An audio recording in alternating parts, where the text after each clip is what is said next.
Hi, this is Nicole Johnson-Starr with the PTSD Retreat Radio Talk Show.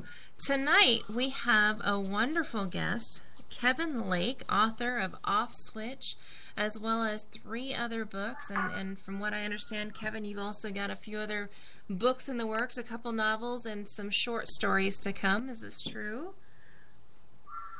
Yes, that's true. I put in 10 to 12 hours a day writing, and it's a passion, so it doesn't feel like work. So you can expect a new Kevin E. Lake book, hopefully 2 or 3 times a year, since I do it full time. Woohoo! So you've got off the chart. Let's see, we've got different books. Let's check out your books here. I moved my page. So we have Off Switch, which is what we're going to discuss tonight, folks. He's also written From the Grave of Babes, Cereal Street, and Homeless Across America. Have I got them all? Yes, that's correct. Okay. And was that seriously a rooster I just heard in your background? Excuse me? Did I just hear a rooster? Yes, you did, and that would be an appropriate time to let the folks listening know that I live full-time in the Philippine Islands, and cockfighting, though illegal in the U.S., is a national sport here. So the roosters you hear belong to my neighbors, which surround my house, and they start this around 3:30 a.m. local time. So I never have any problems with sleeping in. It's quiet on Sundays because that's the day they haul them off to kill each other in the cockfighting pits. But the other 6 days of the week, I'm up and early with the roosters, all hundreds of them. Wow. And I'm the one that lives on a farm. So now, today, you guys, I had him come on here because he's written a book that's all about PTSD. And Kevin, I'm going to let you take it from there because this book is not just a fictitious story for you. That's right. It's fiction tightly based on fact. You care to give a little insight into that fact behind the book? Sure, I will. Basically, Off Switch is a book. It's a novel that involves. There's several main characters in the book, but it basically shows what it's like to have PTSD or have someone in your life who suffers from PTSD. Try to adjust back into American culture or American society after coming home from war, and just to throw this out there, PTSD is caused in many different ways. You've got rape victims, automobile accident survivors. There's so many ways to contract PTSD. I don't want to take away from anybody suffering with PTSD who didn't get it by going in war, having military experiences. But in the book Off Switch, the PTSD that's addressed is derived from combat experiences and military experiences and deployment experiences. Not always direct combat experiences. Now, Kevin, your background, you do have a military background, is that correct? That is correct. I spent 6 years in the Army National Guard. 3 of those years I was on active duty, and I spent 1 deployment in Iraq, in Mosul. I was a machine gunner for a convoy security team in Mosul in 2008 and 2009. So most of the fact in this book, or the fiction is based upon the facts from my own deployment, experiences I had, experiences some of my friends I was deployed with had, and then some of our experiences also when we came back to the U.S. and tried to adapt back into society. So there's a main character in the book. His name is Corey Prine, and Corey's experiences throughout the book are basically experiences that several of us had. They're all just thrown in there together so I could share more of those experiences through one character. Okay. And now the other main character is also Jennifer. And by the way, folks, as you guys hear me say all the time, you also see it on the Facebook page, trauma is trauma is trauma. So you heard Kevin say he's not taken away from anyone else. And as I've also always told Kevin, this is something I always tell people, PTSD is probably the most equal opportunist we have in the world. It doesn't care about your race. It doesn't care about your location, age, color, background, financial status, education. So, folks, please keep that in mind. Kevin here is writing from his personal experience as a military individual when he writes this fiction, this piece of fiction. So please keep that in mind. And even though it is based on fact, the story itself is fiction. Correct, Kevin?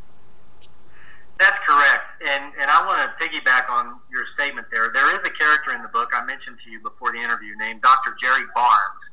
He's in the book a psychiatrist who has written a journal called PTSD Nation, the Newism of a New Generation. And there are little blurbs throughout the novel at the end of every chapter where a blurb from his journal he's written is put into the main storyline to kind of address some of the ideas or stigmas of PTSD. And what you just mentioned is one of the little snippets we get from Dr. Barnes, where he mentions that just as alcoholism doesn't discriminate from the bum on the park bench or the millionaire in the high-rise on Park Avenue, PTSD doesn't discriminate among those whom it afflicts. So that is important, and we'll discuss this more later, I'm sure. But Dr. Barnes in the book also talks about, things that you might not want to say to a veteran.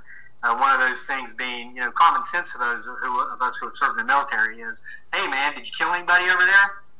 Statements like that to a combat veteran suffering from PTSD would be synonymous to perhaps asking a rape victim how well endowed her rapist was. Asking her to relive her terror. Now, I don't want to compare the two actions. I'm not talking about the actions. I'm talking about the ism that the sufferer has as a result of those actions. Yeah, you're so talking about. You addressed that. You're talking about, folks.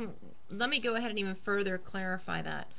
Remember how I said trauma is trauma is trauma? Well, each trauma is very unique, but the underlying similarity between individuals with PTSD is not the trauma, but the feelings, the emotions, and the reactions to these traumas. Exactly. And so asking, I actually had someone, Kevin, just to give you a little bit of my background, when we were talking about this before, I actually had someone invite me over to dinner when I came back, and I thought it was, to get to know me because I was new into an area, and no, they were inviting me over to dinner, and they asked me to show up in my uniform so I can tell their kids what it's like to kill somebody in war.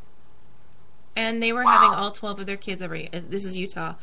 Having all 12 of their kids over so I could talk about, what it was like to be a woman and kill somebody and be in the military and killing people over in war. And that was just not okay. And even though I'm sure they didn't mean it, this is one of the big things that I'm sure comes up a lot, and I know you dealt with this as well. They're not thinking. Folks, you deserve to think about these things. If I went up to an individual who's been raped and said, gee, you know what? What was it like to have him just pull you off? And what was it like to have, or if it's a guy that's being raped, what was it like to have a woman outman you? Yeah. It really doesn't work. And what's it like to have a bullet, held up in your face, or to have someone, exactly. Whatever. It doesn't matter what the circumstances. Nicole, this book, I actually went through 3 different editors on this book, and the first one I had to part ways with because she sent me a message when she got to the portion of the book where the character Dr. Barnes is addressing this issue, and she said, Kevin, I don't see the problem with asking somebody if you killed anybody in Iraq. Maybe you should take this part out because that's why you guys joined the Army, right? To kill people? What is the big deal with asking a veteran if they killed anybody? Wow. And that's when I realized maybe it's time to get another editor. Well, and I thought, wow, how many people actually think people join the military to kill people? Yeah. And even when we were rolling out of the gate over there in Iraq to go on our missions, knowing that we might have to do that, even then, that was not what was in our mind. When you're the soldier, the priority is making sure that the man or the woman on your left and the man or the woman on your right comes back home that night inside the safety of that green zone. You're not thinking about, I'm going to kill somebody. That's why it's not even about that. Yeah. You don't care about the politics. I had an alleged friend last week tell me that me and everybody else who suffers from PTSD who went to Iraq kind of deserves, we're getting what we deserved because we were misled by the Bush administration to be there. It's not about politics. And guess what, civilians? The enlisted men and even the officers in the military, they don't decide where we go to war. We don't decide where we're going to have a war. We take orders and we do it so you don't have to. You know? So, yeah. Kevin, I can hear... I have to admit that affects me as well, because I've had that same comment told to me. Actually, I was told that very recently. And you'll see a post over on the PTSD retreat in the photos section about that. But I'm going to go ahead and stop you there and just say, folks, it really, obviously you can hear the emotional buildup that this causes in individuals. And Kevin, you've been home for how many years now? I returned from Iraq in the summer of 2009, so it's been a little more than 3 years now. Okay, you and I both then got back around the same time, because I was in Afghanistan until 2000. You know, our unit went from 2008 to 2009. So, you know, folks, obviously there's time that's passed by already, and we're from this generation. Let's not even talk about Vietnam, because that's even more years. When people say things like this, it elicits a very unsatisfying feeling within the individual that served, because it has nothing whatsoever to do with politics or anything going on here. It has to do with, hey, this is our job. We got to do our job. And you know what? My job is to make sure my battle buddy gets home. And not only that, but most of the time when we're overseas, we're teaching people how to, clean up their own wounds. We're teaching them how to, wash their hands. We're teaching them how to read, to write. We're providing humanitarian aid. We're doing a lot of what I would consider ambassador responsibilities.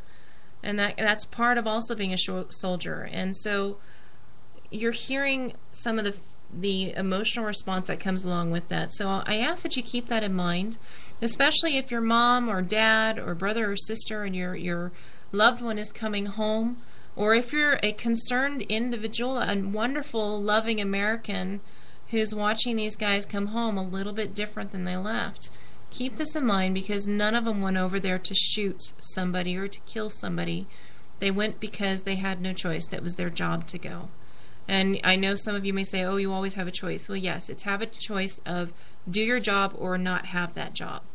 So I don't know how many Americans today are going to give up their job, especially in today's economy. So be grateful, and please respect the fact that these individuals have served in this manner, because I guarantee the soldier is the last person that wants to go to war. Matter of fact, they much prefer the days of peace.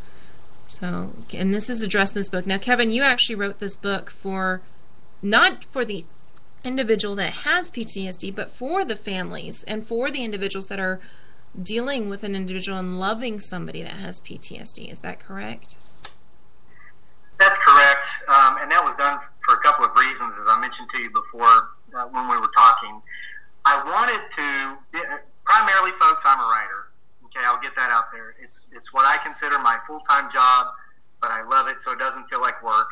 I mentioned earlier I live in the Philippine Islands. I kind of have expatriated, and I'm able to write full-time here exclusively, something I couldn't afford to do in the U.S. because of the economy. It's so expensive to live there. So this book, I wanted to write it for two reasons. Number one, I'm a writer. I love to write. And I wanted to share my experiences from Iraq, okay, in literary form.